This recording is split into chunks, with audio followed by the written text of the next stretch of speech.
Jean-Pierre. Bonjour. Aujourd'hui, on parle d'une chanson qui est peut-être pas très connue en France. Peut-être je me trompe. Non, c'est vrai que les chansons américaines dans les années 40-50, et celle-là en fait partie, n'étaient pas systématiquement adaptées en français.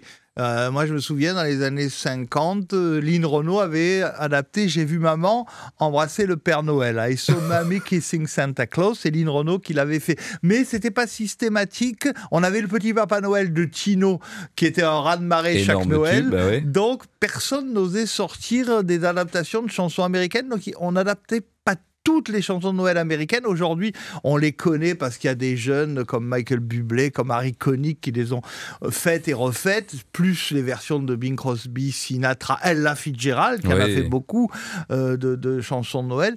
Mais c'est vrai que cette chanson... Évidemment, moi, je l'ai adorée par les Carpenters. On n'a toujours pas dit le titre, mais en 78, Karen Carpenters et sa Crystal Voice, sa voix de cristal, avait... Oui, on racontait que Karen Carpenter, quand elle chantait dans les aigus, les verres en cristal sur les tables pouvaient exploser. Que c'est beau. Et cette chanson...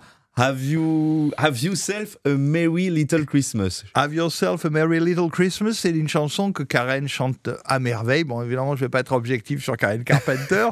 C'est pas la peine d'espérer parce que j'adore sa voix. Elle nous a malheureusement quittés très tôt dans les années 80. Mais c'est vrai que cette chanson est encore une chanson des années 40. 1944. Voilà. Et est-ce que tu as l'histoire de la chanson ? Elle aurait été écrite en Alabama pour ce film, donc Le Chant du Missouri en 44. Et chantée par ? Et chantée par Judy Garland. Qui est la maman de Liza Minnelli, la grande copine de ton ami Charles Aznavour. Oui, parce que Liza Minnelli a fait beaucoup de spectacles avec Charles Aznavour, et c'était la fille de Judy Garland, et Liza Minnelli était la fille de Vincent Minnelli, un grand réalisateur d'Hollywood, qui avait eu donc Liza Minnelli avec Judy Garland. Ça a été le fruit de leur amour.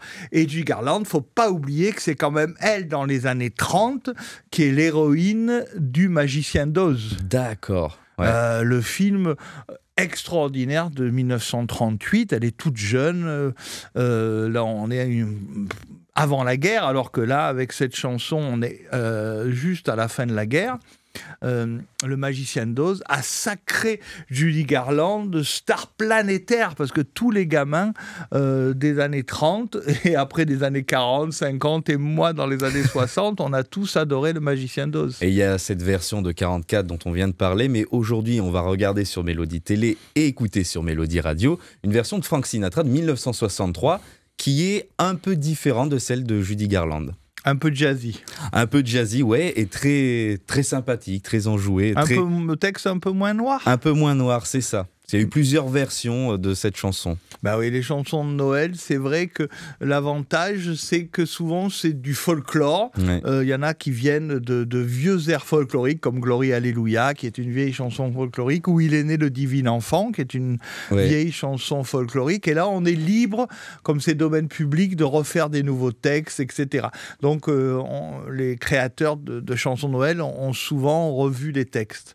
En tout cas, je suis content d'être dans le studio de Mélodie Radio pour ce calendrier de l'Avent où on découvre ensemble des chansons qui vont ravir à la fois des téléspectateurs de Mélodie TV et des auditeurs de Mélodie Radio. Voilà, ceux qui aiment la chanson française et la variété internationale, comme cette jolie chanson que l'on vous propose de découvrir maintenant.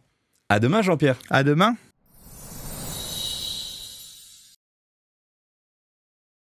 Have yourself a merry little Christmas. Let your heart be light. From now on, our troubles will be out of sight.